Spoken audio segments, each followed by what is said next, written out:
3-star is pretty cool, even for a 101-year-old. We had the head of Coast Guard spars, Semper Paratus, always ready, the women's reserve for the Coast Guard. Yes. Our woman who led that, Dorothy Stratton, she died at 107. Yes. Oh my God. Are you serious? When did she die? Oh, it must have been 7 or 8 years ago now. It's incredible though. 107. Okay, you met her. I never did. I'm sorry to say. I've met a lot of spars, which are the equivalent to the Navy's waves. Right. But not her. And she's one of my heroes. Oh gosh, yeah. Oh, she's a hero. So she started the women's reserve.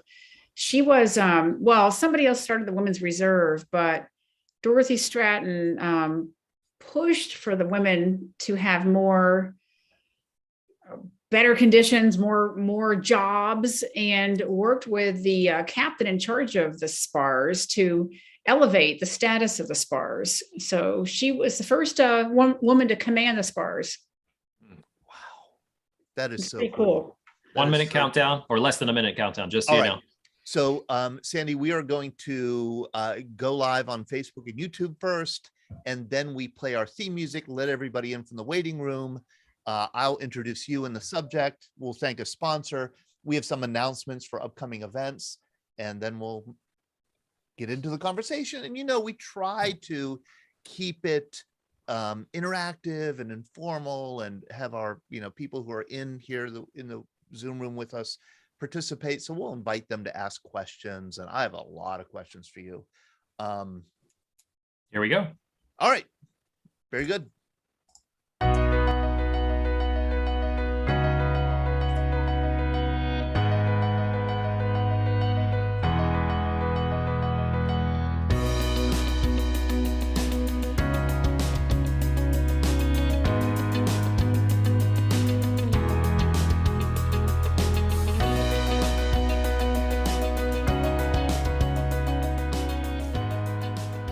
Good evening and welcome to our VBC Happy Hour. I'm Todd DiPastino. I'm the director of the Veterans Breakfast Club, which is based here in Pittsburgh, Pennsylvania. We've been around for 14 years having events where veterans can share their stories. We want veterans from all eras, all branches of service, all ages, all kinds of jobs. And tonight we have an admiral, a 3-star vice admiral, Coast Guard admiral. And I would imagine that Admiral Sandra Stosz would like to be known as, I may be putting words in her mouth, we'll find out, but I think she would like to be known as a 40-year Coast Guard veteran, as a vice admiral who was in command of, or as a commander of 2 ships, spent 12 years at sea, who was the superintendent of the United States Coast Guard Academy in New London, Connecticut, who I think her final job was Deputy Commandant of Mission Support with the Coast Guard. And I think that's how she would, want to be known and remembered.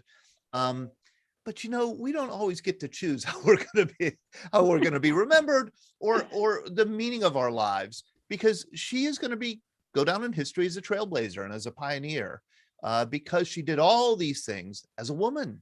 And was one of the first. She has a lot of firsts behind her. The first superintendent of a United States Service Academy.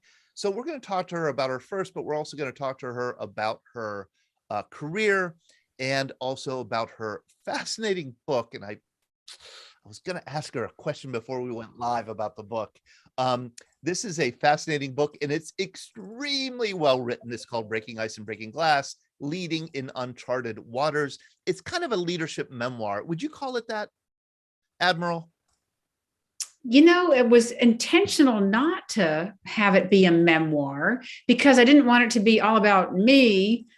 I wanted it to be a book on leadership that drew those lessons from my 40 years of experience and the stories that come with that. So you're right in that it's about my experiences, but I do pull in stories from other people who I learned from. So it has a memoirish type of a feel, but it's definitely a leadership book that tells leadership lessons through stories. And they're fascinating leadership lessons. And I really want to get into that that conversation with you about leadership, and also about your experiences in the Coast Guard, and why you think it's the best branch of service. And I assume you do think it's the best branch of service. Of course. Yeah, of course. Absolutely. Hey, before we get started in that, I do want to thank our sponsor, Tobacco-Free Adagio Health. You all know Tobacco-Free Adagio Health are dedicated to reducing and preventing tobacco use and to getting the word out about secondhand smoke and the hazards of smoking. They're all about health. They're trying to get people to quit. And one of the best ways to quit is to, well, Sean always says one of the best ways to quit is to not start. I thought I heard that from you at some point. So did I say that? Because that's dumb. Yeah, no. I mean, you don't start or you quit, one of the two. But there is a quit line. It is 1-800-QUIT-NOW. And they also educate people about the hazards of tobacco use and vaping. And they advocate for policies, private and public policies, that keep our places where we live and work and play healthy. So that's Tobacco-Free Adagio Health. And I also want to make a few announcements about some upcoming events that we have. But before we do that, Julia Parsons is with us. Julia, as you know, just celebrated her 101st birthday last week. She's 101, and she was a Navy Wave in World War II. She was a code breaker with the Shark Division at the Naval Communication Annex in Washington, D.C., did fascinating work decoding Enigma. That was one of the best programs we've ever had, with the explanation of Enigma. Julia, I know that you got well over 101 birthday cards, did you not? I did, including what I got as a email, and the ones I got here and the ones you collected for me. I came to 143, something like that. And people say they forgot to mail theirs. It will be here soon. So. And I think I got 3 today. So I'm going to be putting more in the mail to you. Oh, good. I certainly thoroughly enjoyed reading them. And I thank everybody who sent me a card. Do you have any idea how long it takes to read that many cards? Well, it was just incredible. I hope you're answering all 143. Oh, of course. Fortunately, half of them did not have addresses on them, so I can't answer them. Thank goodness they don't. And I found out that the St. Jude for children, the branch for children, takes old cards. So when I'm through looking at them, I'm going to wrap them up and mail them to St. Jude's Children's Ranch. And I hope the children will enjoy them as much as I have. So. You know, we're talking to a pioneer tonight, Vice Admiral Sandra Stosz, and we are, if Sandy was a trailblazer, then you're the trailblazer's trailblazer, Julia. She goes by Judy also. And our program, your birthday party, was so great having Tom Pereira on to describe how Enigma worked. I have never heard such a good speech on the Enigma. He was just outstanding. In fact, he probably was the best speaker I've ever heard in my entire life. And I've heard many, many, many, many speakers. He was so good. I agree. I mean, I think I learned more in that 30 minutes than in any 30 minutes of my life. And I wanted to invite Sean, if you could, we sent out an email today in our VBC bulletin where we queued up that 30 minutes from the YouTube video, and encourage people to watch it if you want to know how Enigma worked, and specifically if you want to know the importance of Julia's work decoding Enigma and how important that work was in winning the Battle of the North Atlantic. Check out the 30-minute talk by Dr. Tom Pereira, just absolutely expert. And so thank you, Julia, for being so gracious and allowing us to kind of pay tribute to you and celebrate your service last week. Thank you. I enjoyed it thoroughly. All right. Hey, Sean, we have a new episode of the Scuttlebutt out. And as you can see on the screen, what about China? We were approached by Jason Scheftel. You can see him in the top left there of the screen with Ryan and I.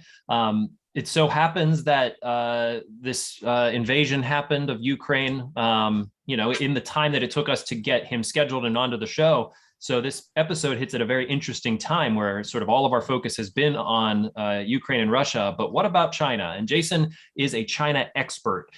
We dive into a lot of the history of China, why China is the way it is, what internal conflicts they are looking at, external conflicts, the relationship with the United States, how that's developed, what it looks like, and what it looks like going forward. We learned a lot from him. Very interesting conversation. I'll put the link into the chat here and over on the Facebook side and the YouTube side. Please give it a listen. He's very knowledgeable. And Todd, you listened to it today as well. Am I right? I listened to it and I learned a heck of a lot. He was able to put a lot of things that he scattered things that I knew about China, kind of knew, but really put it in a frame that made it very compelling. And I really encourage people, if you want to understand the growing great powers conflict between the United States and China and the vulnerabilities that China has in that conflict, check out this Scuttlebutt. It was totally fascinating. Totally fascinating. Thank you. Also, real quick before we dive in, that Philly Rich over on the Facebook side said, great to join this evening, and said, appreciate if the Admiral can talk about Admiral Grace Hopper. So let's just put a bookmark in our cap for that. Okay, U.S. Navy. You can. All right. We'll see. We'll see. Hey, on Wednesday morning, we have our VBC Coffee Hour, and we are having Nick Ettinger and Bob Ankadis. They were both in Vietnam at the same time. Nick was known as he became later known as the Sam Walton of Da Nang. And it's all about logistics. We're talking about logistics a lot today, not only because of supply chain issues in the civilian world, but also because of the logistics problems that the Russian army is experiencing in Ukraine right now. I think we're understanding in a way that we didn't before how important logistics is in our everyday lives and certainly in wartime. So join us on Wednesday morning for our VBC Coffee Hour at 9 a.m. Hey, we're also having a Thursday night program. This is a busy week for us. A veteran story with Pete Mecca. We're going to have on Jack Barsky. Jack snuck into the United States in 1978. He lived his life as a kind of mild-mannered computer programmer, and nobody knew the entire time that he was a Russian illegal, one of the most secretive and elite of KGB agents living undercover in the U.S. He wrote a book about the experience. He talks about the experience. He's much in demand nowadays. It's a fascinating story. And it's one that really begins, Jack Barsky is not his real name. Here is the real first Jack Barsky. He was a child, 10-year-old child who died in 1955. Jack went wandering through the cemetery, and I believe it's in Maryland, in the Baltimore area. And he took the name, took the identity. And there's a whole story behind that. And he later talked with the family about him taking their son's identity. It's a very moving story. So Jack Barsky will be with us. You might remember that this is the third time we tried to have Jack Barsky on. Last time something happened. His house got struck by lightning just when we were about to begin, and he went offline. And I'm not kidding about that. He suspected that the Russians had something to do with it. He's a fascinating man. Please do join us Thursday night for a veteran story. That's 7 p.m. Also, we're having another round. We're having a second game of VBC Jeopardy. Oh my gosh, was this fun. We did this at the end of January for the first time. We had pitted 3 teams of 3, military questions. It was a heck of a lot of fun. We're having our second game here on Saturday, March 26th at 7 p.m. This is a members only event. So you have to be a member of the Veterans Breakfast Club to get the link to this event. And you can become a member by going to our membership page. Sean will be putting it in the chat, in the chat here on the Zoom side and on the Facebook side. And we are pitting 3 teams. We're calling them Team Boomer, Team Millennial, and Team Gen X. And so pitting the generations against each other. Join us if you can. Saturday, March 26th. It'll be a heck of a lot of fun. Also, new in-person program alert. As many of you know, March 29th is Vietnam Veterans Day. We are having a special Vietnam Veterans Day event here in Pittsburgh in person, and it's also going to be online. We're hiring a video service to come in and stream this event online for us. It's going to be, we're going to pay recognition and honor our Vietnam veterans. We're going to be doing it at Soldiers and Sailors Hall and Museum here in Pittsburgh, and then beaming it on social media. And we are going to send every Vietnam veteran who attends the event a welcome home bag. Larry Googans, how are you? You're a Vietnam veteran. Unmute yourself, Larry. How's that? Good. Vietnam War Veterans Day. Is it Vietnam War Veterans Day? Thank you for that. And the only reason it's that, it's not like Veterans Day or Memorial Day. It's not a memorial. It's to honor Vietnam War veterans. Yes, absolutely. So I've told a lot of people that because what you have on the sign, a lot of people have, but it's Vietnam War Veterans Day. That's all. Vietnam War Veterans Day. So we will make that correction. It's Vietnam War Veterans Day, March 29th, 2022. We're going to have this event. It's going to be at 6 p.m. If you're there in person, there'll be refreshments, social hour. And then we have a special program featuring Kim Mitchell here, who's a Naval Academy graduate, 17 years in the Navy.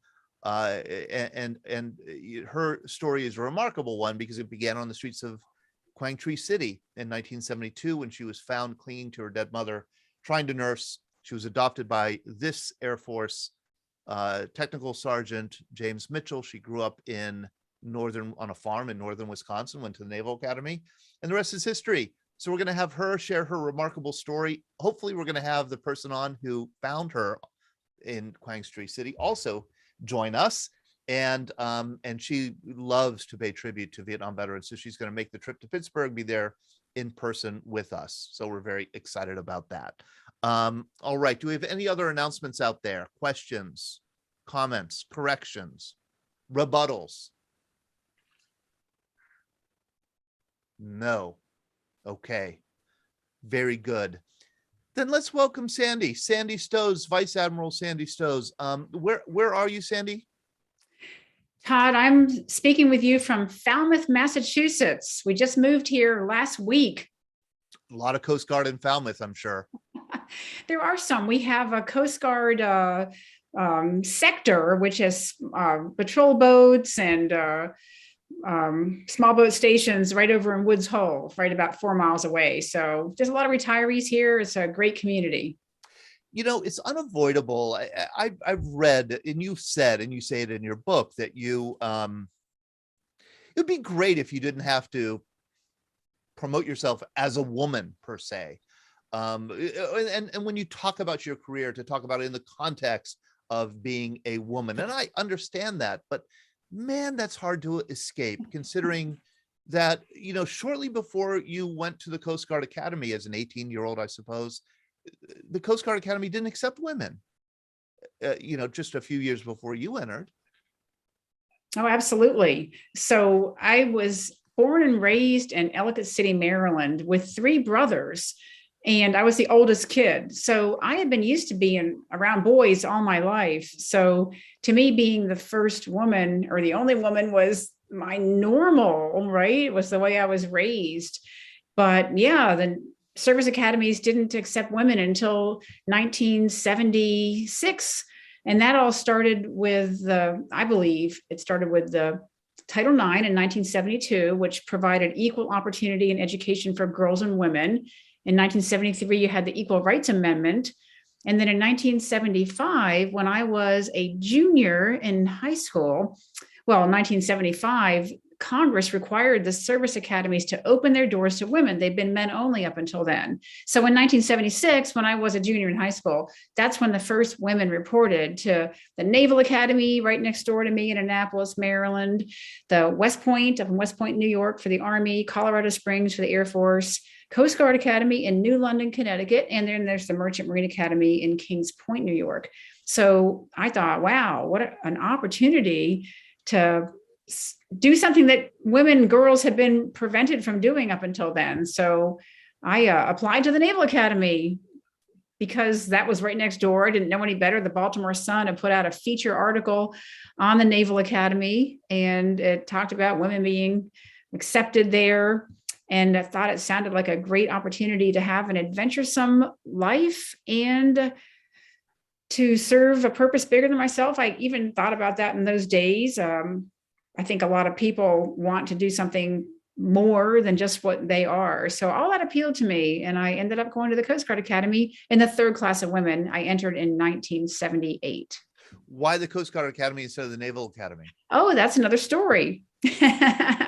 And I really like all the stories I've heard tonight. So I think this podcast is just great at pulling out all those stories from so many different pockets of the American military experience. But I had certainly heard about the Naval Academy right there at home and just seemed natural to apply there. And I did. And it was interesting. I had to get a congressional nomination.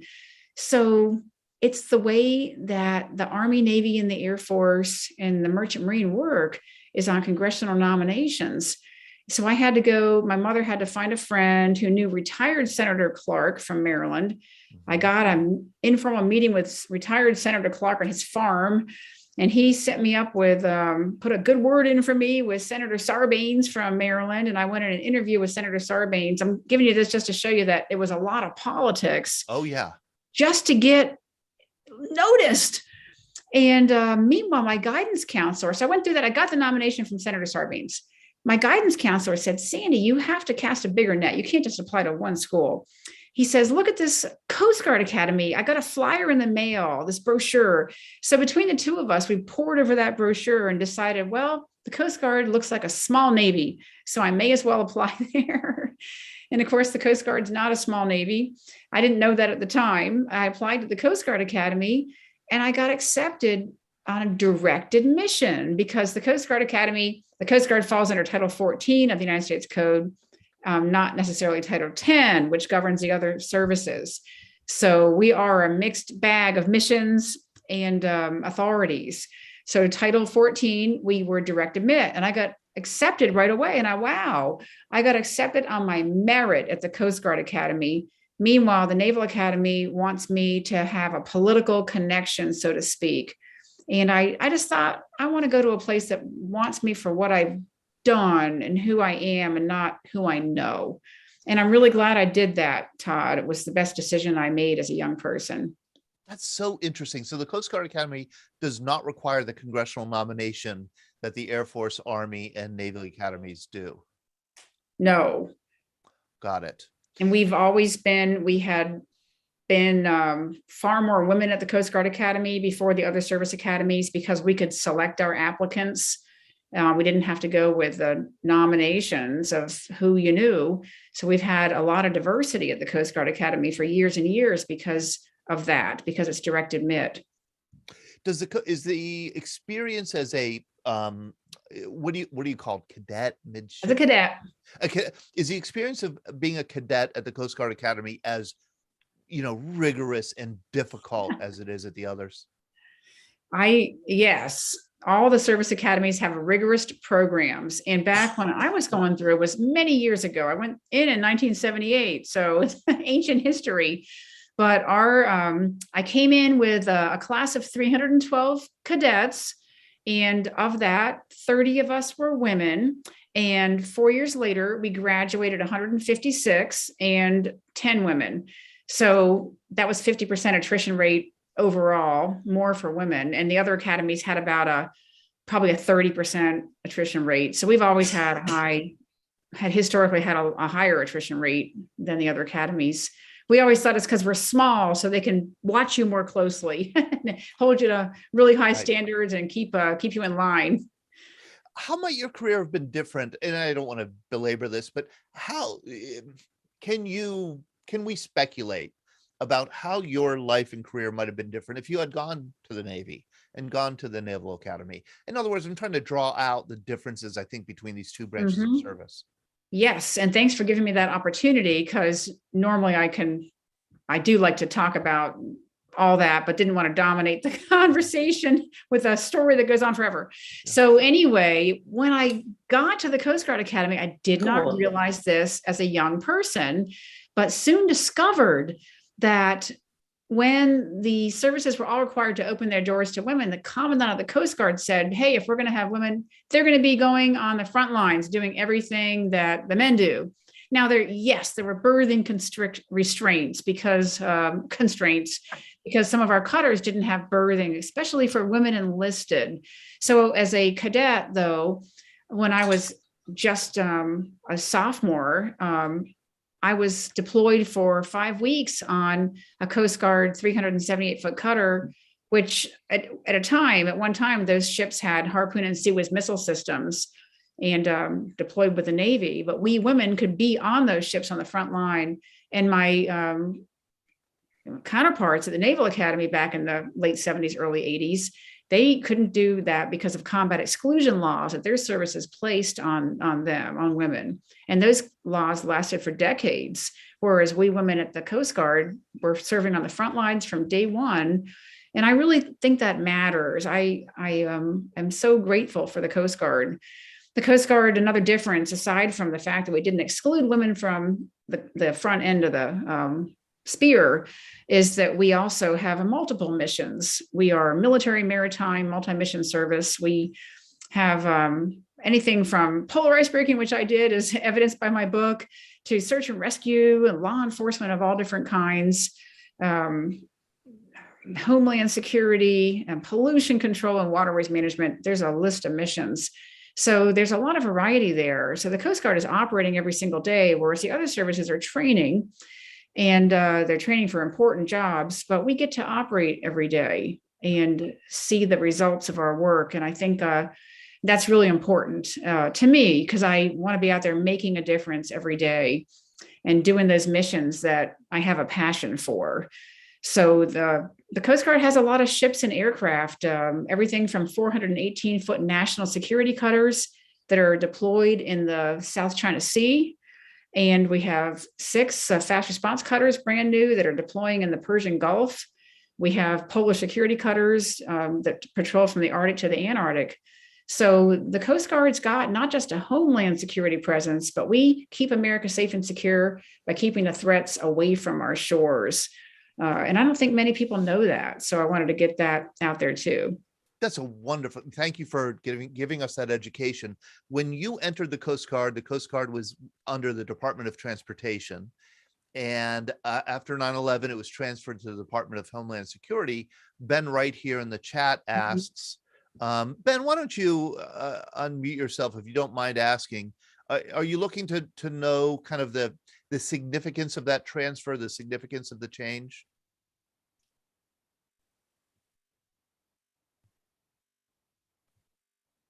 Ben, are you with us? Oh, there you are.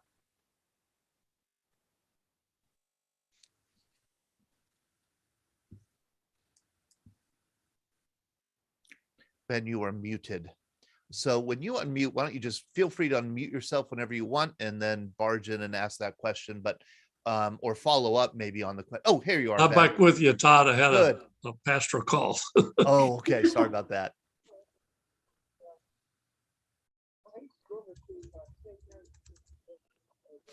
So, Ben, is it we can come back to you at another time? Okay, very good. Okay, very good. Well, let's have you answer that question though, Sandy. Your perspective on did the mission and the operations of the Coast Guard change when it went from the Department of Transportation to Homeland Security? So it's a question that we could write a book about. Okay. It all started with George Washington and his Treasury Secretary Alexander Hamilton, I who heard of decided him. to create a revenue cutter service to start collecting tariffs so they could operate the new nation. And these revenue cutters were enforcing those laws. And over time, the revenue cutter service merged with a U.S. life-saving service, the U.S. Lighthouse Service, and the Steamboat Inspection Service over time to become the United States Coast Guard. And we were in transportation. We were in Treasury to start with. And then when the Transportation Department was established, I believe it was back in the 60s, don't quote me on that, they needed an anchor agency or a big agency to make it a full department. So they brought the Coast Guard over from Treasury to transportation. And then when Homeland Security happened, after 9/11, when that department became formed, the Coast Guard moved again over into Homeland Security. And there's been a long-standing discussion or debate over the decades about where the Coast Guard belongs. And we've been everywhere. Do we belong in DOD? Because we're in military service. We're an armed force, just like we're not just uniform, we're an armed force. Become part of the Navy in times of war. And we've been in every war the nation has ever fought. The Coast Guard has served right alongside. As people who know the Coast Guard will know that our coxswains drove the landing craft in on D-Day and in the Pacific Island. One time I was talking to General Mattis, and he didn't know me from a hole in the wall. He looked at me and said, "We Marines will never forget what you Coasties did for Chesty Puller at Guadalcanal when we evacuated their Marines off of Guadalcanal in World War II." So we've been at war, and there's a lot of good conversation about where the Coast Guard's best placed. And I won't say much more about it because it could be a whole discussion, but our missions didn't necessarily change. We certainly have always been responsible for Homeland Security. So we didn't get any new missions. We just fit into the Department of Homeland Security. Now, certainly we are busier. We have our budget has increased over time. We have more ships and planes. We've got great acquisition programs right now to recapitalize our capital assets. So I think the nation sees the value in the Coast Guard, and DHS is a good place for us to execute our many missions. This is a picture of you, I think, when you graduated the Coast Guard Academy. What was your first assignment after graduation as a young ensign, correct? Ensign? Yes, an ensign, an 01. Well, thank you for putting up that old picture. It makes me love it. It's a great picture. Young at heart. Yeah, look at that. It's terrific. That was my graduation picture from the Coast Guard Academy in 1982. 82, how great. My first ship was the Coast Guard Icebreaker Glacier out of Long Beach, California. And the reason I asked to be assigned to the Glacier was as a senior cadet, which we call a first class cadet. I participated in the cadet musical activities, and our cadet musical play that year was South Pacific, which some of your audience would have heard about. Believe it or not, young cadets nowadays have never heard of the play South Pacific. But I played the part of an island girl and a nurse. And I thought, wow, I would love to go and see Tahiti someday. So I applied for a polar icebreaker, and I'll be darned if I didn't get assigned to the Glacier, a polar icebreaker. I reported to Long Beach, California. A couple months later, we sailed down to Antarctica to support the Navy and the National Science Foundation's mission down there, science missions and other missions. And we stopped in Papeete, Tahiti. It was just amazing. So what a story and what an adventure for a young girl starting out her career. And I think this is a picture of the Glacier Icebreaker. Yep. How many women were on this ship? Well, that ship, we had a lot of women. There were about 230 people, and we had 20 women with 2 officers. So I had one friend who I was a roommate with. The 2 of us were officers, and there was about 18 enlisted women. So the Coast Guard had done a good job taking a big ship like that and accommodating women on there. So it was a great crew. We had, I didn't recall many problems at all integrating women on a ship like that. Certainly if you're going underway for 6 months, there's a you become kind of a family. You fight and argue a lot, but you're also very close. Absolutely. And here it is 11 years ago, I guess, in mothballed. So it looked better than that than this when you were on it. Sad to see. I know, very sad to see. And what was your job on the ship as a young ensign? I was a deck watch officer, which when you come out of the Coast Guard Academy in my time, you started as a deck watch officer, which you drove the ship, or a engineering officer, which meant you were down below working in the auxiliary and machinery spaces, qualifying in that area. So I had to qualify to drive that ship and be responsible on the bridge, the pilot house, when the captain wasn't up there, especially to manage the helmsman, the lookout, boatswain of the watch, and different people that are on duty in a watch section. So I'd be the person in charge of that watch section for a 4-hour shift. And can you explain to us a little bit, especially if somebody like me who doesn't totally understand, you have to qualify. How do you qualify to be a deck officer? You break in under somebody who already has a letter saying they're qualified for the responsibility of driving that ship and being in charge of all the operations that go on, where the ship has to be maneuvered or positioned, doing a boarding or breaking ice into the Channel of Muerto. So you break in, no pun intended, you learn under a qualified person who helps you to become competent and to check off all the items you have to complete satisfactorily before you can get your qualification. And then when you're ready, you get recommended to the captain, who signs a letter saying that he, and it was always a he in those days, entrusts you with taking the ship, the control of the ship while he's not on the bridge. Big job. I mean, for a lot of reasons. You know, you have 230 lives at stake, correct? Because you could run into things, right? Yes. It's definitely a big responsibility, and that weighs on you for sure. You want to do your best job. And you're young. You're a kid, 22 years old. 22. So how was getting qualified? Did you have any issues? Well, yes, because even though I was raised with those 3 brothers and was used to being one of the only women, I was also very shy and unconfident as a young girl. And I built my confidence over time, especially I really owe a lot to Title IX, because we had girls' sports in high school and I did well in sports, and that gave me some confidence. But I still suffered from not believing in myself. And so when I was learning and standing the watch and in charge of the bridge, I came to the point after a few weeks after we had started heading south to Antarctica, I felt like I had my competencies. I learned the material, learned how to navigate and how to do the different jobs you have to do. And I still wasn't getting my qualification. And the people who I was learning underneath were recommending me. And my boss wasn't going to qualify me yet, though. And I went to him one day and I asked why. I said, what more do I have to do? Because I need to know where I can focus to get qualified, get my letter so I can stand the watch on my own.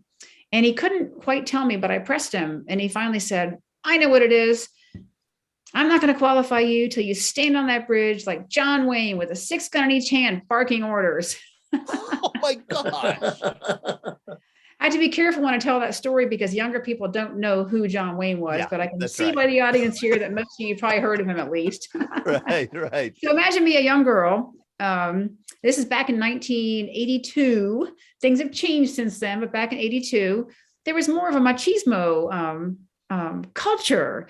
And it wasn't that it was in a bad way. It was just that this was what it was expected. You came on and you pushed your chest out and you barked orders. And if you were in charge, like an officer, and you directed people. And I had another approach that was, I asked people to do their job. And I didn't feel like I needed to bark orders. So it really stressed me out to hear that I had to become John Wayne or I was never going to get my qualification. And so I gave it a lot of thought over the next day or two. And then I had a realization, I can't be John Wayne. Yeah. I've got to be myself and believe in myself. And once I just thought about that, and walked up to my watch and started acting like that, be myself and believe in myself, I got qualified, but I wasn't doing anything different. I was still asking people to do their jobs. But I think that I exuded more confidence to go with my competence. And I tell people confidence and competence can't be uncoupled. And I think a lot of women get to be competent even today in their jobs, and they don't advance, maybe like their male counterparts, and they say, well, it's discrimination or something. Well, it might just be because they don't have the confidence that resonates from them in their professional presence.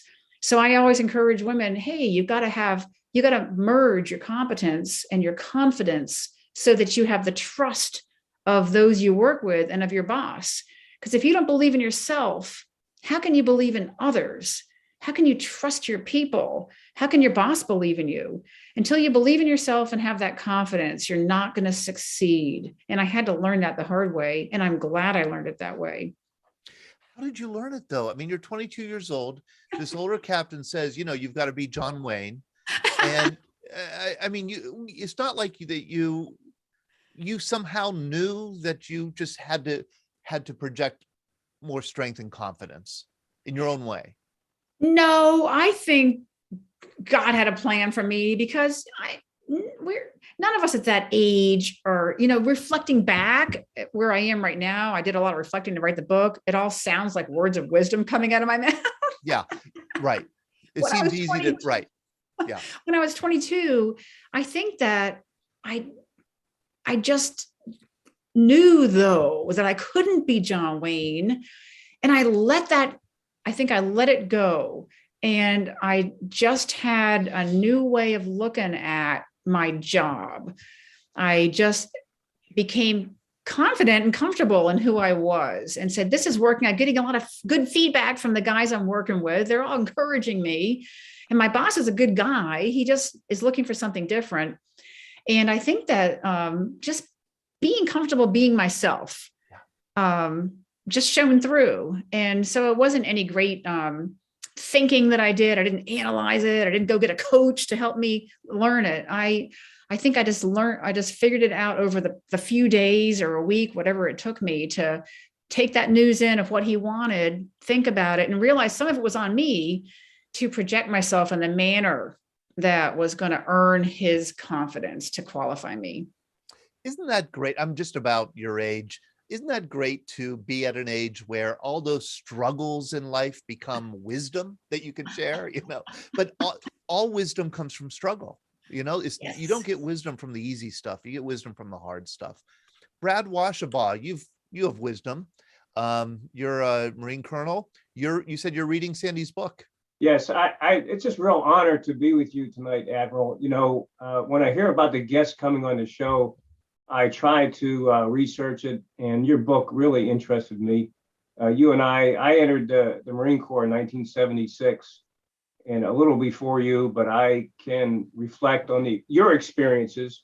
And your book is really for not just women, but it's for everyone that is looking to make their way in life, to find their purpose, to be the best that they can be. And, the book is really centered on character and the principle of character being the center of anything. You can pick up a lot of leadership books nowadays that lead by principle. In your book, Lead by Character, really goes to the roots of the essence of a human being and the upbringing and how you mold yourself to be that best. And so it's a great book. I would recommend it. And I ran the Coast Guard Marathon this weekend.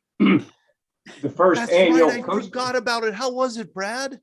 It was fantastic. And I have to tell you that the Coast Guard needs to get a better PR group because they need to learn from the Marine Corps. I tell you, standing at the starting line, getting ready to run 26 miles and having a C-130J Super Hercules and an MH-60 Jayhawk fly over while they're playing the national anthem is just so powerful. I met so many coasties along the way. They were standing out there in the far reaches of the base, cheering everybody on. And I did notice one deficiency with the Coast Guard. I had my Marine Corps marathon shirt on. I ran the first Marine Corps marathon in 1976. So I wore my copy of the shirt. And I couldn't get them to give a Coast Guard yell. You know, the Marine Corps is like, "Hoorah!" Well, the Coast Guard, they just kind of draw a blank when I had to teach them something out there to get that yell coming from them. But I tell you, it was a fantastic event. The Coast Guard is a great organization. Their story needs to be told. They do so many great things.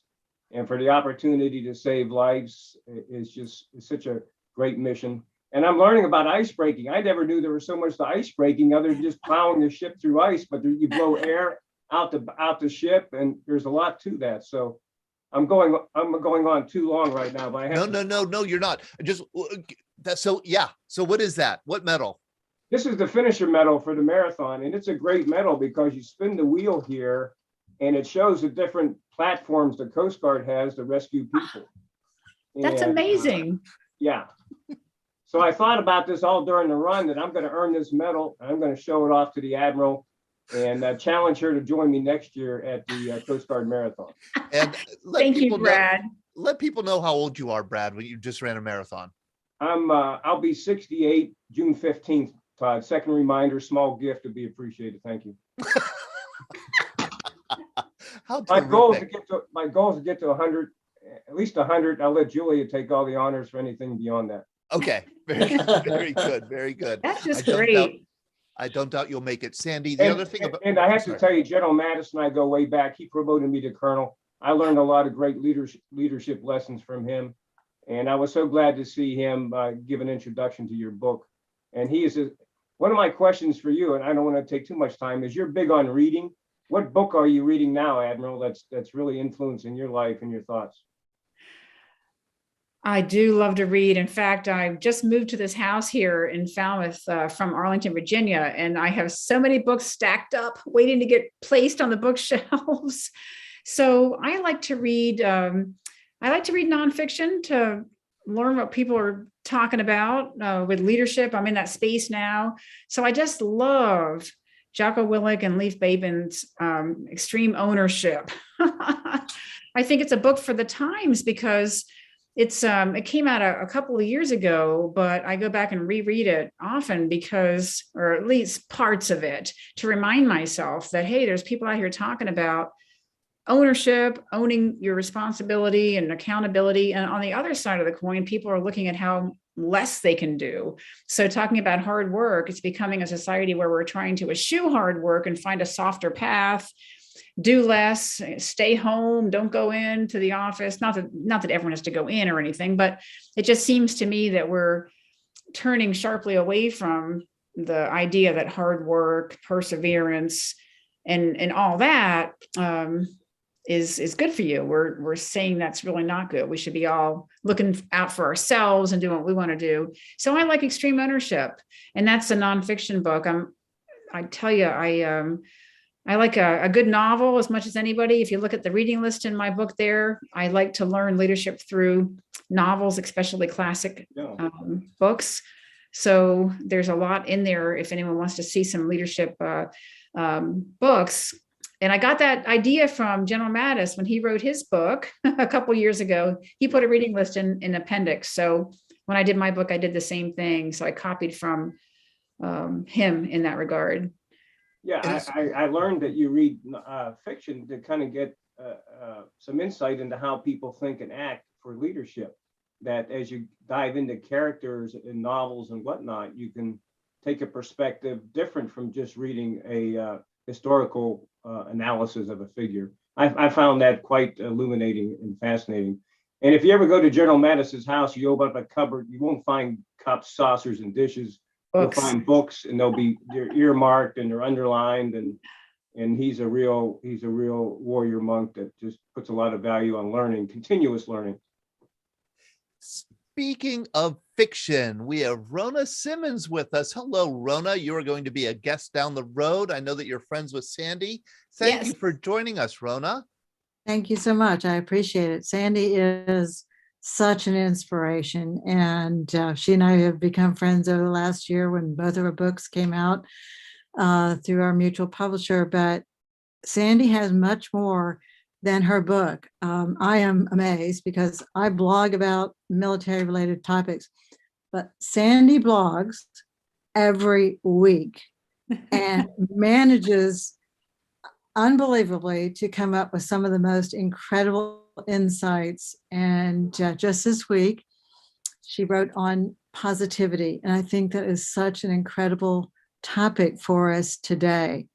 I sent that note to everyone I know because I think we are so mired in all of the things that are wrong with our country, wrong with the world today. I mean, I can't say enough about how much she inspires me. So thank you, Sandy. That blog post, Leading with Character, Be Positive. That's her post from over the weekend. You could go and see it at sandrastosz.com. I think, Sean, if you wouldn't mind putting this in the chat and on the Facebook side, sandrastosz.com. And people can subscribe to my newsletter and they can get my blog every week. But, I should have said, because I saw Rona on when I looked at the audience, I should have said Gathering of Men, but I read that a few months ago now. Rona's book, A Gathering of Men. What an incredible book. And it's historical fiction. I think maybe Rona is the right term for it. Mm-hmm. So based on fact, but a story, and just incredible. I love the stories about the nature of man. So I love Russian literature because it goes to the heart of the nature of man.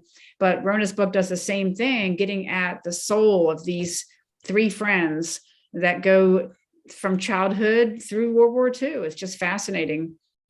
And the other book by Rona that I find fascinating is this one, The Other Veterans of World War II, Stories from Behind the Front Lines. We talk a lot about that, as I said, Rona, in an email to you here at the Veterans Breakfast Club, that only a tiny portion serve at the tip of the spear. That's the phrase, right? Mm-hmm. Yeah, at the tip of the spear. The support services and all the other thousands of jobs that people do in the military are all important, and they're all fascinating.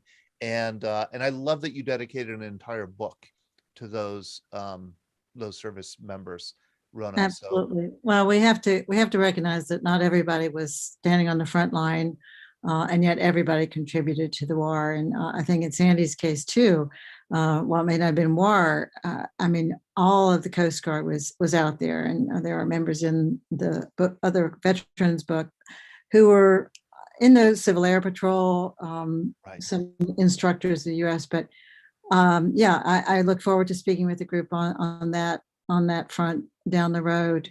But I'd like to ask Sandy a question also.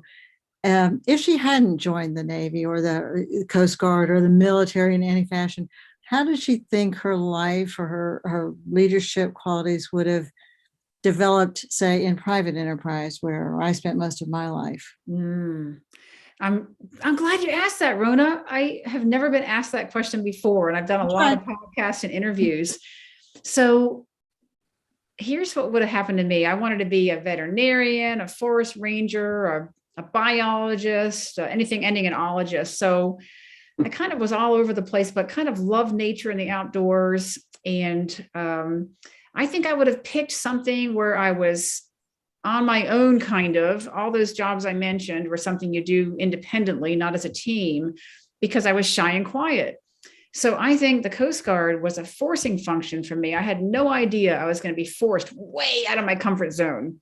I was going to be standing on the bridge of a ship where people expected me to bark orders, and I was going to be the quiet person who wanted to create relationships with somebody and ask them to do their job. I think the Coast Guard brought out my full potential as a human being, and I think I might have underachieved my full potential if I'd gone to be a veterinarian. I would have been around animals all day and probably been very happy in a way, but I was challenged in this 40 years in the armed forces to do things that I wasn't always comfortable doing, and to advance myself, to work really hard, to be cold, wet, tired, hungry, and scared all at once sometimes. I wouldn't have had that happen if I was sitting in behind a test tube as a biologist or something. So I'm very thankful, Rona, that I served in the military so that I could become a leader and achieve my full potential instead of just being a competent professional. Hey, Connor Ritchie, I know you have your hand up, and I do want you to share your information about Neil McCallum, who is going to be on our program here on Greatest Generation Live coming up. But before we do that, I do want to talk about ice breaking, because that is in the title of your book. It's something that you did. I find it fascinating. And could you break it down a little bit for us about what kind of, ice breaking entails? This is a Coast Guard video of, I think, the Polar Star. Oh, they're showing an easy mission there because the ice is all in small floating pieces. It means it's not very thick. So when we're going to Antarctica, which is the South Pole, we're going down there to break about a 20-mile channel from the edge of the ice that's formed every year. Because in Antarctica, you got ice shelves that are miles thick, but you have sea ice like that. They're showing right there with those penguins that's formed every year. We break through that for about 20 miles to get into McMurdo, the primary United States base in Antarctica, where they do a lot of science research, everything from microorganisms to neutrinos, space particles down at South Pole Station. And the way you break that ice is the ship is about 14,000 tons. So it's got a hull. It's shaped like a football and a cutaway hull. So the bow rides up on the ice and you crush the ice with your weight. And we've got on the Polar Star that you see there, 66,000 shaft horsepower with gas turbine engines, Pratt & Whitney's when I was on there, and 3 shafts. So a lot of power. The hull comes up like you see there in the ice and crashes down on it. So you're constantly using the weight of the ship to break through, not necessarily ramming it with its bow. And on the smaller ships that I was on the Great Lakes, that's what Todd was talking about, where you have a bubbler system, a forced air system, where air comes out of manifolds beneath the waterline of the hull. And the air then goes up along the sides of the ship, creating a lubricating barrier of water between the ice, which has a lot of friction, and the steel of the hull. And so then the ship can slip through the ice a little bit better while it's using its weight to break it. And that helps when there's a lot of pressure on the ice from the wind pushing it to make it harder to get through. Like in this picture, you can see how high the ship is riding up. So in a nutshell, that's a little tiny bit about breaking ice. So you were on the crew of the Polar Star. Yes. I was on the Glacier, my first ship, and Right. That's another polar icebreaker. And then I transferred to the Polar Star, to 2 different classes of ship, but both of them icebreakers. So what was the Polar Star like? Yeah, I was just going to say the Polar Star is our only heavy polar icebreaker, correct? Yes, and I was on it 40 years ago. So it was built launched in 1976. So yeah, it's like 150 years old, and they have to, when they repair it, they have to, buy parts on eBay. I mean, it's unbelievable. And they had to cannibalize the sister ship, Polar Sea. There were only 2 of those ships built in 1976. And now one of them is just a parts locker for the Right. Polar Star. And we have, though, polar security cutters being built. And the first one is due out in a few years. It's called the Polar Sentinel. The Commandant of the Coast Guard just gave a State of the Coast Guard speech last week, and he's named the ship. So that's good. Whenever something has a name, it means it's coming. And we hope to get 6 of those. So we'll see how that goes. But I hope that we can get them on time, because every year I worry about whether the Polar Star is going to be able to keep up her mission. Oh my gosh. Dale Gower was on the Polar Star. He's with us tonight. And and he's, he remembers the Civil War. So that's how old the Polar Star is. It's amazing that thing is still floating. But I guess my question is, you went to not only to the Arctic with it, but the Antarctica, the South Pole. Yes, that's where I spent most of my time. I also did a patrol up to the Arctic. The Arctic is just an ice cap. Antarctica is a continent. Its average elevation is 6,000 feet. When we were breaking ice into McMurdo, that U.S. base there's 14 1,000-foot active volcano called Mount Erebus that's right there. You can see the smoke coming out of it. There's penguins and seals and whales. It's just beautiful down there. So it's much different than the Arctic, which is an ice cap, and not even that in the summertime anymore. Wow, how amazing it must be to be there. I mean, I wouldn't want to go there. It's the coldest place on Earth. It's the windiest place on Earth. It's the driest place on Earth. It's what are the casinos like? Yeah, right. So we are there in the Antarctic summer. So we deploy in our winter time, and it's not so bad if you're at if you're out there on the ice breaking it on a day where there's not much wind and there's sun, because the sun never sets that time of year, and it's 30 degrees. You're actually out there in a t-shirt sometimes because you're conditioned to the cold. So the sun's shining off the ice and everything. It's not that bad. But then when the wind comes, yeah, it can get bad pretty quickly. Don Nemchik has a great question, and Dale Gower. Dale, please feel free to weigh in. What happens? He put it in the chat here. What happens if the icebreaker ship gets stuck in the ice? Oh, that happened to me on my first ship. That Glacier was so old that when we got back from that deep freeze, it was put into a major maintenance availability, and we did get stuck in the ice. And our sister ship, the Polar Star, which I was not on at the time, we were both down there together in 1982. They had to help us get out. But yeah, so today, if the Polar Star breaks down there in Antarctica, there are very few options for being rescued. And one of the unsavory ones is the Chinese have icebreakers.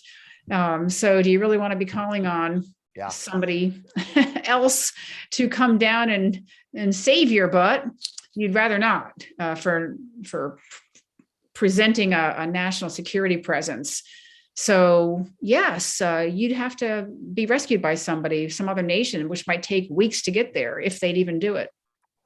Oh man, Dale Gower, you were never on an icebreaker that got stuck, were you? No, they didn't get stuck. Okay. Polar Star has a tube that runs port and starboard in the ship is 6 feet in diameter, and they can actually transfer 120,000 gallons of fuel from one side of the ship to the other to rocket. Plus, we also carried explosives in the all else failed, but we never had to use them. All else failed. We went through a 31-foot pressure ridge north of Alaska. We had to hit it twice, but it went through. So, and by the way, I'm Admiral. I'm a plank owner of Polar Star. So. All right. So. Yeah. What? Oh, go ahead. I'm sorry. I was just curious what 378 you were on. You said you were on a 378. Oh, the Dallas. Oh, back Dallas. in 1979. Yeah. I was on Chase, my first assignment. So. Oh, we both had some similarities there. I probably just missed you on the Star. I came on board the Star in '83. I was long gone by then. So nice talking to you. Admiral, let me ask you this question. I think it's a tough one. How has the Coast Guard, I mean, you were in the Coast Guard for 40 years. I'm assuming it's not just that women conformed to the Coast Guard, but that women entering the Coast Guard actually changed the Coast Guard in pretty important ways. That's my guess. Is that true?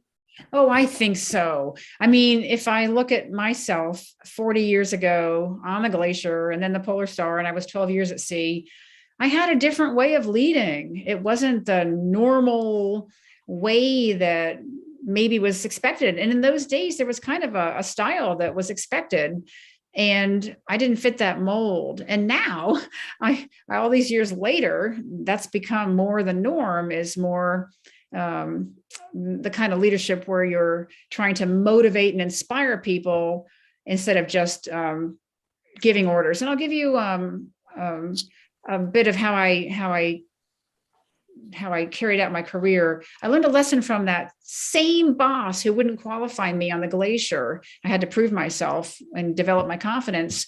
One day I was going to him for some help on having to motivate a crew member to do a job I was trying to get him to do. And I said to my boss, hey, I need your advice. How do I get this guy to perform.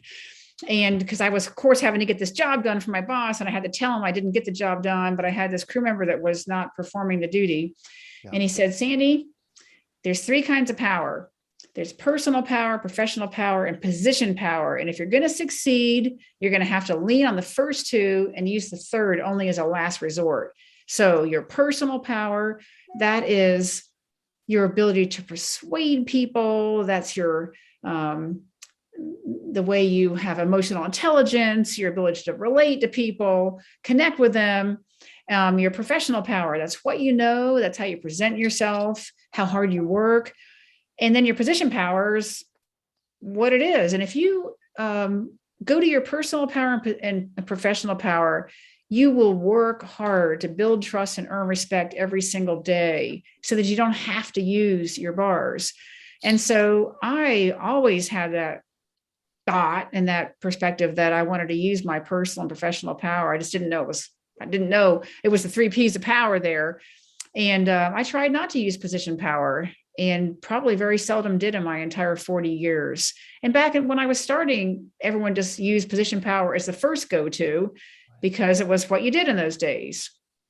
Boy, So is that things have come a long way. And I think women have helped soften that. Well, that's the wrong word.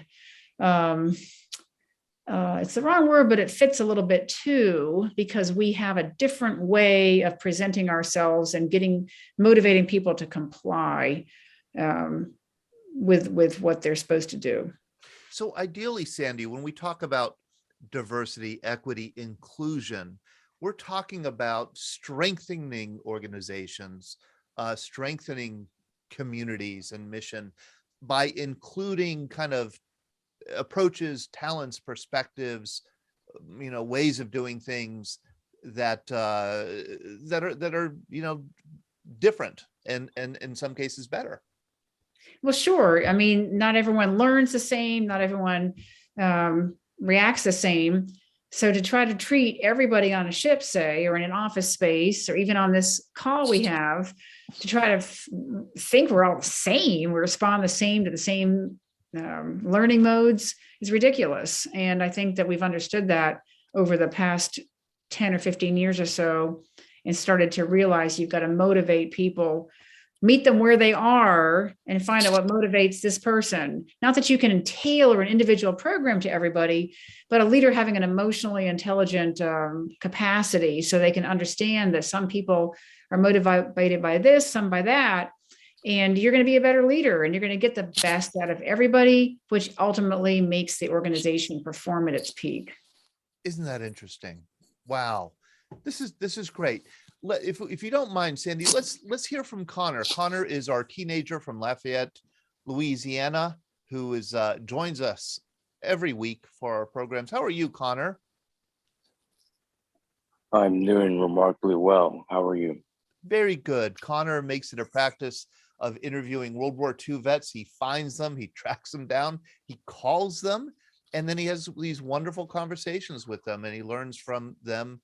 And has gained, how many World War II veterans have you interviewed, Connor, over the past couple of years? I think 30 or 31. Amazing. And who's the latest?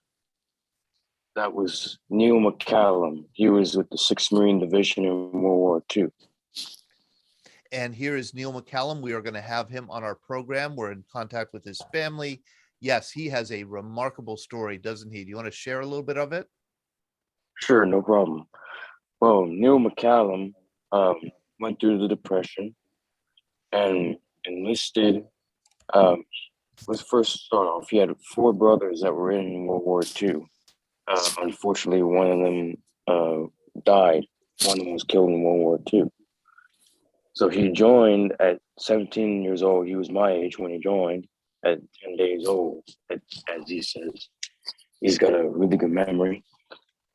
But they went to Guadalcanal for training, and he was aware of the senior Marine commanders, who if the Marines who were in this meeting may have heard of the names, like General Shepard, General Geiger, not Vandergrift, and Colonel Blaisdell, many others.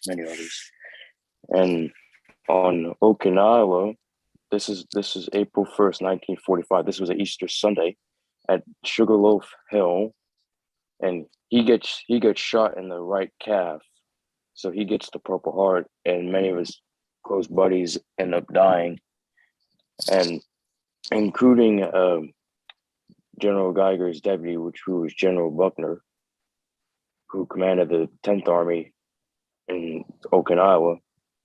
And that was a real devastating story for the Marines because they were under him. And many people don't understand that there was there were several divisions from the Army and the Marines that were under Buckner, like the 6th Marines, the 27th and 96th, and the 7th Division. They were all under Buckner's command. So not many people know who Geiger is or who Shepard. And I know who Chesty Puller is because I'm an admirer of Chesty Puller because he has 5 Navy Crosses and fought through before World War I to Korea and retired as a general. Connor, you'll be interested to know that Scott Masters, Canada's greatest history teacher, recently had Neil McCallum speak to his class. Was it over the weekend, Scott? Or speak to we did. We spoke to him Sunday before last. So when Neil visited you on Veterans Breakfast Club, I think Connor and I got in touch with him pretty much immediately and both spoke to him separately, but he was incredibly engaging. It's difficult to believe he's 95 years old. He's just as clear as you can imagine, and his memory and sense of humor were incredible. He'll be a great guest for you. Oh, this will be terrific. And Henry Shepke, he's our other teenager who joins us. Henry, I don't know if you're with us. If you care to, there you are, Henry. Henry, you just in the chat here on the Zoom side, you recommended a book called Foxhole. It's a World War II memoir by George Mullins. Yeah, it's a book written by George Mullins. It's a World War II veteran. It's his memoir, and it's a really powerful book. He talks all about combat and what it's like to be in combat, and he details everything. It's a really, really interesting and inspiring book, and I would recommend it for anyone who's interested in World War II history or just likes a really good read. It's a really good book. And you put the link to the book here on the Zoom side. Thank you so much for that recommendation, Henry, and thank you for joining us as always. And if anybody has a question for our Vice Admiral, it's not often you get a 3-star on our program. If you have a question for our 3-star Admiral, please do feel free to speak up. This has just been such a fascinating conversation. What made you want to, here's the question I wanted to ask you. And I wanted to ask you before we went live, because I don't want to embarrass you. Your book is really well written. I'm a writer. That always makes me angry. How'd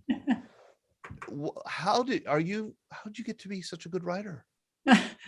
Well, some of my bosses throughout my career wouldn't have said I was a good writer. I had a lot of red ink on my papers. There's a military way of writing, as many of you know. Yeah. And I've always loved to read, like you started out saying, Todd, asking me a question about the books I read. And I've always liked to write, but I've never thought I was that great a writer. But you have to work at it. I think probably even if you're gifted, Rona would probably agree, and you, Todd, you've got to work at it. So I did a lot of drafts, and I sat for many hours in a comfortable position on my couch, just going over and over, trying to get this sentence to sound exciting and interesting, and trying to get my analogies so they weren't cliches, and come up with creative ways of saying the same thing that you hear every day. Because I'm here to tell you, writing a book is not like giving a speech. And I've given a lot of talks, and it's different. You use different language. So I learned some of that from a really good editor I had at the U.S. Naval Institute Press. And they didn't publish my book, but they gave me a great editor and took a look at it. That guy just put more red ink than I've ever had on anything and taught me a lot of lessons. And then I had readers, and anyone here who's an author knows that you send your different chapters out to different people who you trust, who can read, even if they're not authors themselves, people who can make sure that your story's on track, that something doesn't come off wrong, because you get so immersed in your own writing, you can't see past it. And you got to have a lot of eyes on your writing, or you're going to have mistakes or something that doesn't resonate right. Something that hits the wrong mark, and you don't mean it that way, but you don't want it to come off wrong to a reader, especially since I was keen on appealing to a wide audience. I needed to make sure that everything was just so with a tone and appealed to people at different levels and stages of their careers. I'm sorry to laugh, but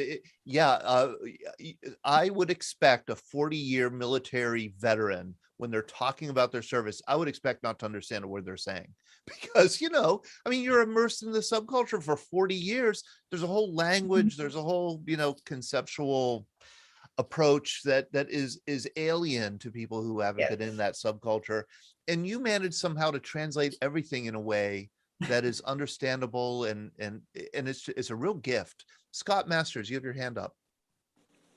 Yes, thank you so much for joining us tonight, Admiral. It's a real honor. I'm up here in Canada, in Toronto, and I'm just curious, in your many years of service, did you have occasion to go to the Canadian far north and perhaps serve alongside Canadian ships? Also wondering if you ever ran into any Russian submarines up there. Oh, good question. Love it. So no Russian submarines that I know about. Of course, I wouldn't have known about them because we don't have sonar, because otherwise it wouldn't last long ice breaking with a sonar dome. Canadians, oh my goodness, I pulled into Esquimalt on a ship once over in British Columbia, and we were on a law enforcement cutter up there doing a goodwill visit, stopping in Canada to meet our Canadian counterparts. And it was a naval port called Esquimalt. And we were hosted by a Canadian cruiser or destroyer. And we were just amazed because the Canadians were so friendly, and Coast Guard ships were kind of, everyone, like I said earlier, this was many years ago. This was again in the 1980s. And people on the Coast Guard are kind of stiff and rigid.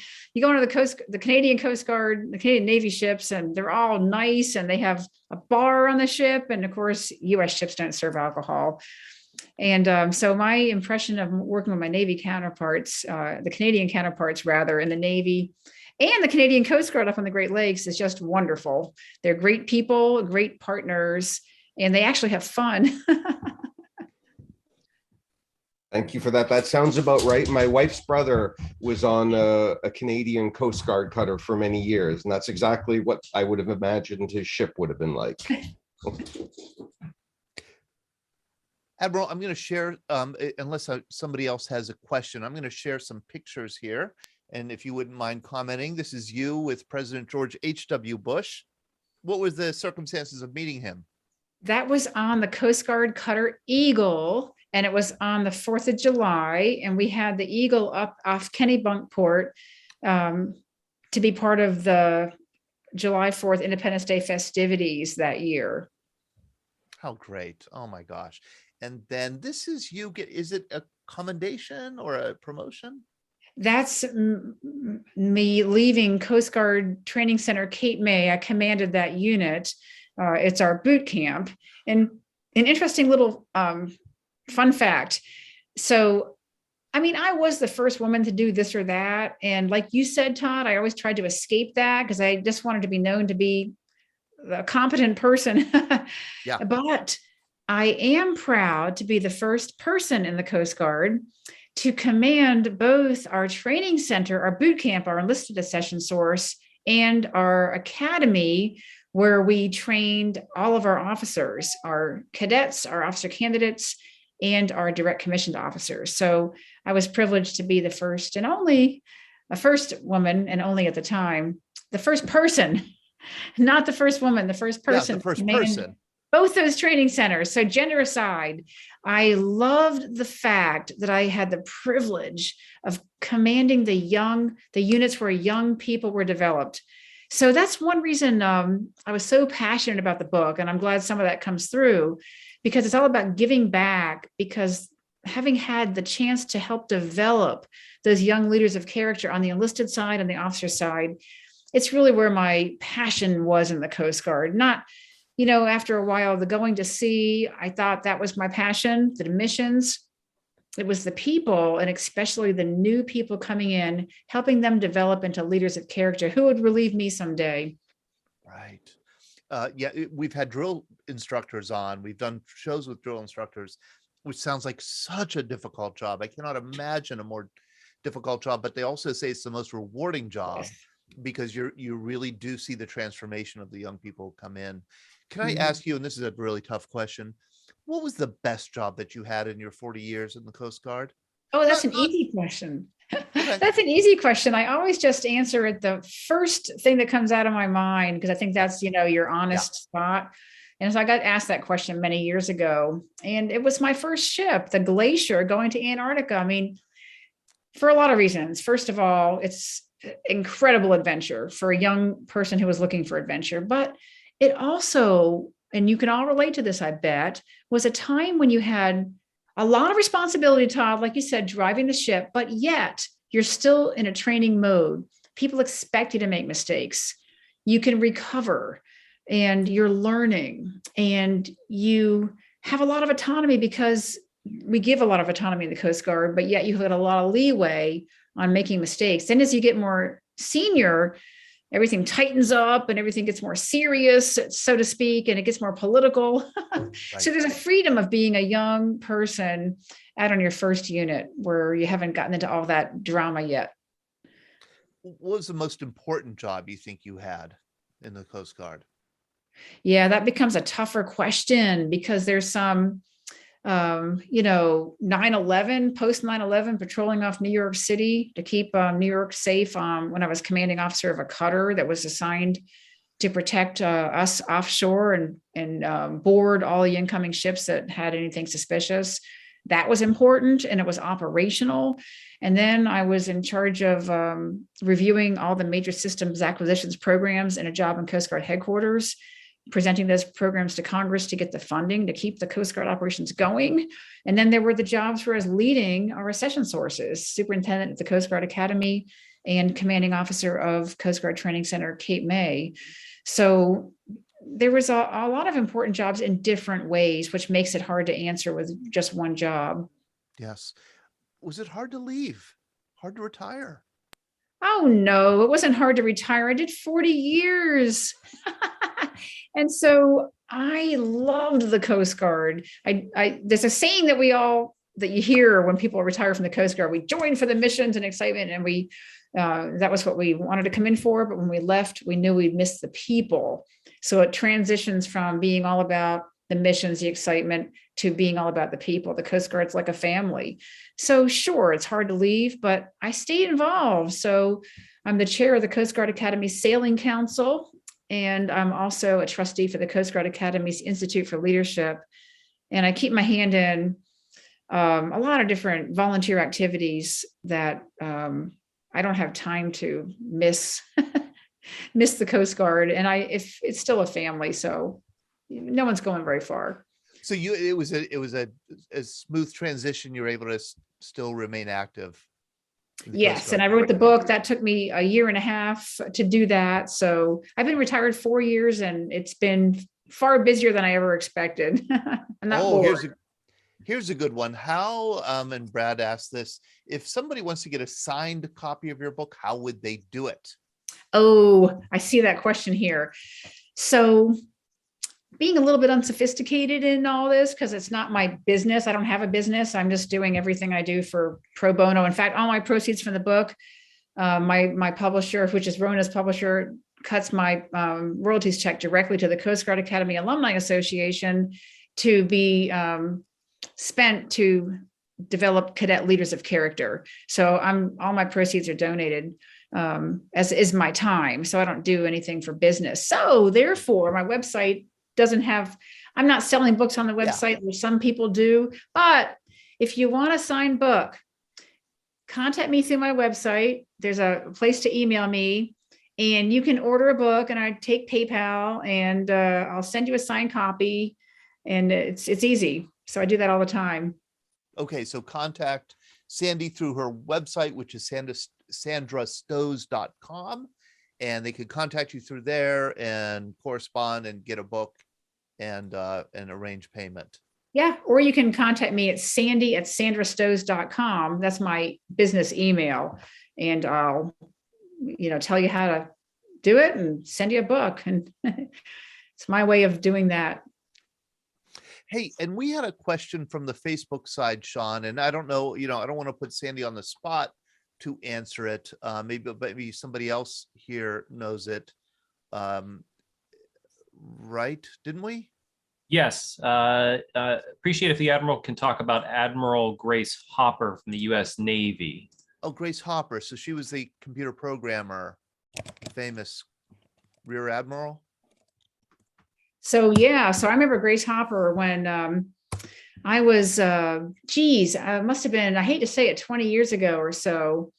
I saw her speak, and she was certainly influential because there weren't many women speakers in those days of her caliber. So she had a Navy Admiral's uniform on and was a Navy Admiral, but direct commission. And she was a computer programmer extraordinaire, of course, influential in, I believe, developing COBOL. But what I remember her for was these nanoseconds she carried around. Does anyone else remember that? Did they see Grace Hopper with a nanosecond? A what? Oh, a piece of wire about a foot long. And it was her way of explaining to senior people like generals and admirals who wondered why satellite communications took so long to happen. She showed you how a nanosecond of time, how long it was, and how far things had to travel to get from outer space back to Earth for communications. So she would try to help people explain things. So she had emotional intelligence and a good way of connecting with people to meet them where they were. So instead of trying to go into this scientific explanation to senior leaders who wanted to know why satellite communications took so long, she had a prop. And all of us wanted one of those nanoseconds because she would sometimes give them out in the audience, not many, but a few, if you were special, and ask a question. So she was a wonderful woman with a great sense of humor, spry, and respected. She commanded respect through personal and professional power. So that uniform they put on her, I don't think she needed it. She had so much personal and professional power. I don't think she needed that uniform, but I'm glad to see her in it, and glad the Navy had her as a leader to influence people like me. Boy, is that neat. So I think if anybody wants to take anything from this conversation with you, one of the important things is the 3 Ps of personal, professional, and then Position. And it's pretty much in that order, would you say?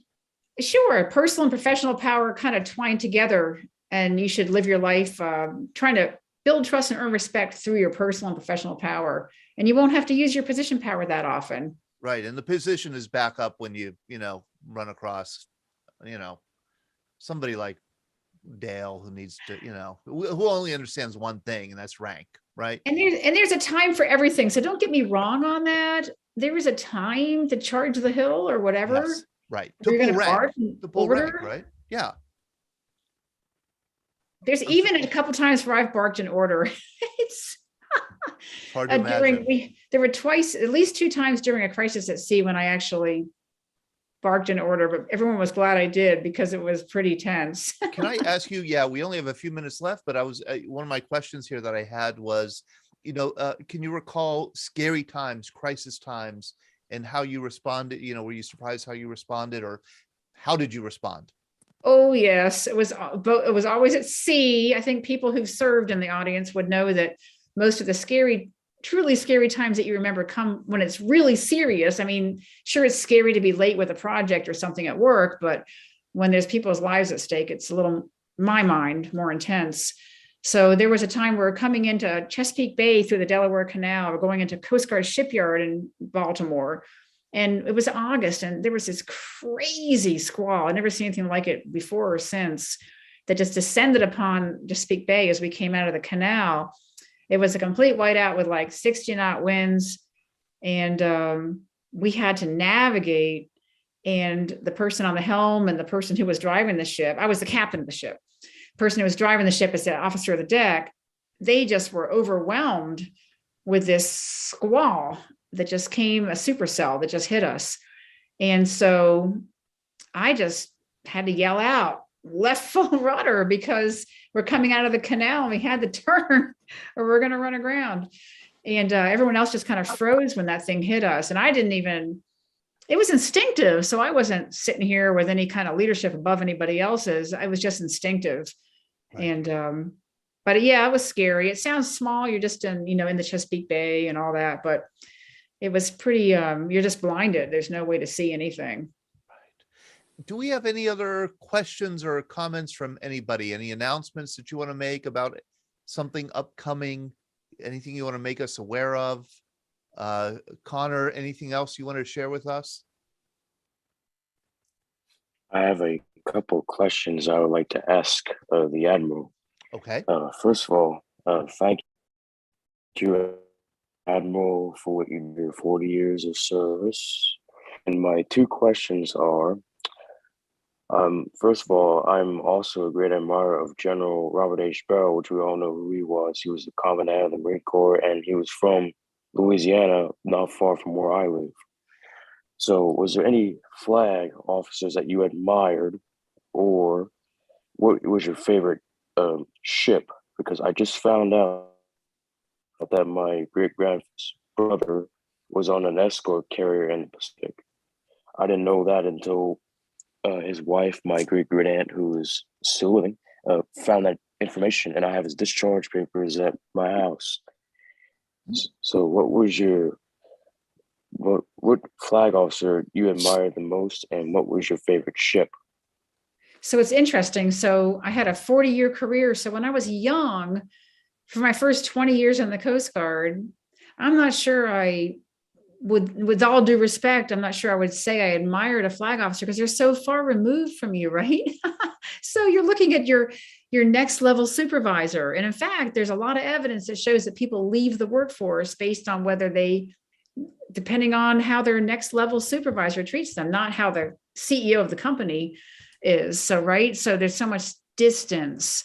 Right. But, as I became more senior and I was closer to the flag officers, there certainly were people in all the 5 services who are admirable leaders in their own rights, people that struggled through conflicts like Desert Storm and led the way without much direction. And I'm not going to name names, but there's people who have taken on different kinds of challenges and who've stood their ground with moral courage when they thought they needed to. I think there's a lot of ways to look at a leader, and it's not just how well they perform, it's who they are with character. And I always looked for people of character to follow and emulate. And when I think of a ship, I got to say, it's not going to be a warship. It's going to be the U.S. Coast Guard Bark Eagle, which is America's tall ship. It's an ambassador ship, goes around the world as an ambassador for the United States in a peaceful manner. So I think that's just great, soft power. And I'm going to throw that out there as my favorite ship. It's the Bar Eagle? Bark, BARQUE. Huh. It's a 300-foot sailing ship that the Coast Guard trains its cadets and officer candidates and some of its enlisted people on. Oh, it's beautiful. I can see why you like it. Here, I'm going to share a picture of it, and we could end with this inspiring photo of the USCGC Eagle, the Bark Eagle, under full sail here in 2013. That's a beauty. Wonderful. Well, thank you so much, Admiral, for joining us tonight and for sharing your wisdom and your stories of character and your wonderful book. And thanks to all of you for participating in this conversation. I hope you'll join us on Wednesday morning, if you can, for our VBC Coffee Hour with Nick Ettinger as we talk about the logistics of the Vietnam War. Thank you again, Admiral. It's been an honor just spending some time with you.